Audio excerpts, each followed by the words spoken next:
దినం దేవుని వాగ్దానం. ఈ ఉదయకాల సమయంలో ఈ దినం దేవుని వాగ్దానం అని ఈ చక్కటి ఆత్మీయ కార్యక్రమానికి ప్రేమతో ఆహ్వానిస్తూ బాగున్నారా? ఉదయకాల ప్రార్థన, ఉదయకాల ఆరాధన మీకు దేవుడిచ్చిన అవకాశం కదండి. చాలామందికి దేవుడు ఈ వాగ్దానం కానీ వాక్యం కానీ ఇస్తున్నప్పుడు నిర్లక్ష్యపరిచేవారు కొందరు, మరి తర్వాత చూద్దాం లేని వారు కొందరు. కానీ యెహోవా అని ఆయన దొరుకు కాలం. ఇది ఏ కాలం అంటే దేవుడు దొరికే కాలం. దేవుడు మీతో మాట్లాడుతున్నాడు, దేవుడిని మిమ్మల్ని దర్శించే కాలం. కాబట్టి ఉదయకాలం మీరందరూ కూడా దేవుని వాక్యం వినాలి, ప్రార్థన చేయాలి, దేవునిలో బలపడాలి. ముఖ్యంగా ఉదయకాలం సాయంకాలం ఇస్తున్న లైవ్లో కానీ ప్రార్థన జీవితంలో పాలు పొందాలి. ఎక్కడెక్కడ మీరు తప్పు చేస్తున్నారు, ఏ విషయాల్లో పొరపాటు చేస్తున్నారు దిద్దుకోవాలి. మేము ఇంకా రక్షణ పొందలేదు, యేసు రక్షకుడు దేవుడు మీరు అనుకుంటున్నారా? ఇంకా కొంతకాలం తర్వాత రక్షించబడదాం. లేదు దేవుని బిడ్డలారా, ప్రభు మీకోసం ప్రాణం పెట్టాడు, రక్తం కార్చాడు.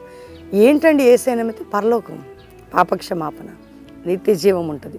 ఈరోజు మీరు ఏ కండిషన్లో ఉన్న దేవుడు నిన్ను ప్రేమిస్తున్నాడు. నువ్వు దేవుని తట్టు తిరిగితే చాలు.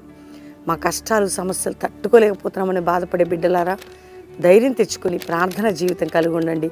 దేవుడు ఒకరోజు మిమ్మల్ని పైకి లేపుతాడు. నేను చదువుతున్నాను ఒక వాగ్దానం. మరి జకర్యా గ్రంథం 10వ అధ్యాయం అద్భుతమైనటువంటి మాట 12వ వచనం. నేను వారిని యెహోవా యందు బలశాలులుగా చేయుదును, ఆయన నామం స్మరించుచు వారు వ్యవహరింతురు. నేను నా బిడ్డల్ని బలవంతులుగా, బలశాలులుగా. దేవుడు ఎవరిని చేస్తాడండి? నువ్వు బలహీనుడిగా ఉన్నావా, చేతగాని వ్యక్తిగా ఉన్నావా, ఒకవేళ పడిపోయిన వ్యక్తిగా ఉన్నావా, దేవుడు నేను బలంగా చేస్తాడట. స్పిరిచువల్గా, ఆర్థికంగా, ఆరోగ్యపరంగా, మానసికంగా, కుటుంబపరంగా, ఉద్యోగపరంగా బలశాలులుగా దేవుడు చేసే దేవుడు. ఆయన దేవుడిని స్మరించేవారుగా చేస్తాడట. వింటున్నారా? నీ కుటుంబంలో ఎవరైనా మారలేదేమో, ఖచ్చితంగా దేవుడిని స్మరించేవారుగా చేస్తాడు. నీ ఇల్లు, నీ కుటుంబం, నీ పిల్లలు, నీ భర్త, నీ భార్య, నీ పరిస్థితి ఏది వీకుందో దాన్ని బలంగా చేయబోతున్నాడు. నీ జీవితాన్ని దేవుడు శక్తివంతంగా బలంగా చేయబోతున్నాడు. కాబట్టి ధైర్యంగా ఉండండి. ఏ ఉదయకాలం విసుక్కోకండి, బాధపడకండి, కృంగిపోకండి, బలహీనం కాకండి. ప్రభువు మీతో మాట్లాడుతున్నాడు. మిమ్మల్ని బలవంతులుగా అంటే మిమ్మల్ని శక్తివంతులుగా, బలశారులు అంటే మీరు ఆలోచించండి, అది ఎంత అద్భుతమైన తెలుగు మాట. దేవుడు మీతో మాట్లాడుతున్నాడు. ఈరోజు ఎవ్వరు ధైర్యం చెడకండి. ప్రతి పరిస్థితి నుండి కూడా, చెడి పడిన స్థితి నుంచి దేవుడు నేను విడిపిస్తాడు. కాబట్టి నీ జీవితాన్ని, నీ కుటుంబాన్ని ప్రేమించే దేవుడు నువ్వు కలిగి ఉన్నావు. ఎంత గొప్ప దేవుణ్ణి! నిన్ను బలముగా నేను ఎలా అంటే నిన్ను, నీ కుటుంబంని, నీ జీవితాన్ని, నేను వారి పిల్లలు, వారి భర్త, భార్య అనేది కాదండి, సమస్తము కూడా జనాంగముని. అందుకని ఈరోజు దేవునికి ఇస్తున్న వాగ్దానాన్ని బట్టి స్తుతించు. ఈరోజు ఎత్తిపట్టు, అయ్యా నన్ను స్టాండర్డ్గా, స్ట్రెంగ్త్గా.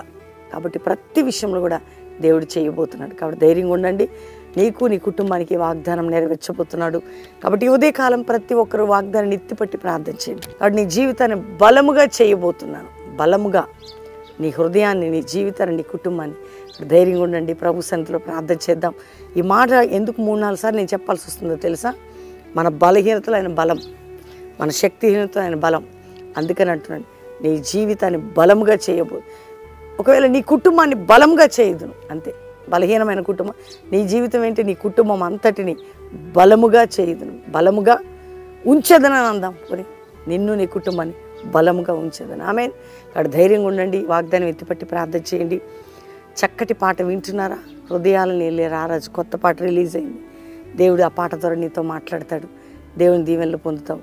ప్రార్థన చేసుకుందాం. తండ్రి, ఉదయకాలం ఎంతమంది బిడ్డలు వాగ్దానం వింటున్నారో వారి మనస్సులు మార్చి, వారిని రక్షించి, వారి బలహీన పరిస్థితులన్నీ బలంగా చేయండి. పడిపోయిన వారు, తప్పిపోయిన వారు, తొలగిపోయిన వారు, కృంగిన వారిని లేవనెత్తయ్యా. ఎండిన స్థితి నుంచి లేవనెత్తు ప్రభా. మానసిక రోగముల నుంచి, శారీరక రోగాల నుంచి విడిపించి, వారున్న ఏ దేశంలో ఉన్నా రక్షించి, వారున్న దేశంలో భద్రత, కాపుదల, సంరక్షణ మీరు దయచేయండి. అంతేకాక ప్రభా, విడిపోయిన కుటుంబాలను కట్టయ్యా, ఎండిపోయిన జీవితాలు లేపయ్యా. ఉద్యోగం లేని బిడ్డలకు ఉద్యోగం, వివాహం కాని బిడ్డలకు చక్కటి సంబంధాలు, వివాహాలు, అప్పుల్లో, ఆర్థిక బంధకాల నుంచి విడుదల, వ్యాపారంలో నలిగిన వారికి విడుదల, ఆత్మహత్య శరణం బ్రతుకులేదన్న వారికి విడుదల అయ్యా, భూ సంబంధమైన బంధకం నుంచి విడుదల. నా తండ్రి, కోర్టు కేసులు కొట్టివేయబడి విడుదల, అక్రమ, అన్యాయం, మోసం నుండి బిడ్డలు బయటపడాలి. నా తండ్రి చదువుకునే పిల్లలు స్టడీస్లో మీరు తోడుగా ఉండండి. ఎంతమంది బిడ్డలు 10th ఎగ్జామ్ ప్రిపేర్ అవుతున్నారు, రాయబోతున్నారు, రాస్తున్నారు. ఒక నూతన క్రియ వారిలో జ్ఞానాత్మనిచ్చి వారిని ఆశీర్వదించి ఆరోగ్యం ఇచ్చి తోడుగుండండి. ఇంటర్మీడియట్ చేసే చదువుతున్న పిల్లలు రాయబోయే ఎగ్జామ్స్ మీరు తోడేయండి, విజయాన్ని ఇవ్వండి ప్రభా. నా తండ్రి వారికి నాయన ఏ ఎగ్జామ్స్ గ్రూప్స్ రాస్తున్నా, ఏది రాస్తున్నా మీ కాపుదల భద్రత ఇచ్చి వారిలో బలపరిచి వారికి తోడయ్యండి. ఆయన మంచి రిజల్ట్ మీరు దయచేయండి. చదువుకుంటున్న పిల్లల్ని అందరికీ మీరు తోడుగుండండి. ఇదిగో ప్రభా, ఈరోజు మ్యారేజ్ డే కుటుంబాన్ని దీవిస్తూ వారి కుటుంబ జీవితాన్ని ఆశీర్వదిస్తూ వారు దిల్లాలి. బర్త్డే బిడ్డలను దీవిస్తున్నాం, వారు కూడా గొప్పవారు కావాలి. కల్వరి పరిచయని బ్లెస్ చేస్తూ ఈ పరిచయని బలముగా మీరు నాటి ఆశీర్వదించి దైవజనుల కుటుంబాలను ప్రతి ఒక్కరిని దీవించి వర్ధలు చేసి తోడై ఉండమని యేసు నామములో అడుగుచున్నాం తండ్రి. Amen, amen, amen.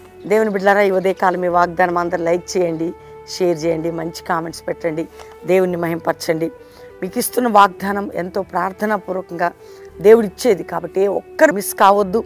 దేవునితో మీరు గడపాలి. రెండో విషయం, ఎంతమంది ఈ వాగ్దానం రిసీవ్ చేసుకుంటున్నారో ప్రాముఖ్యమైన ప్రకటన అండి.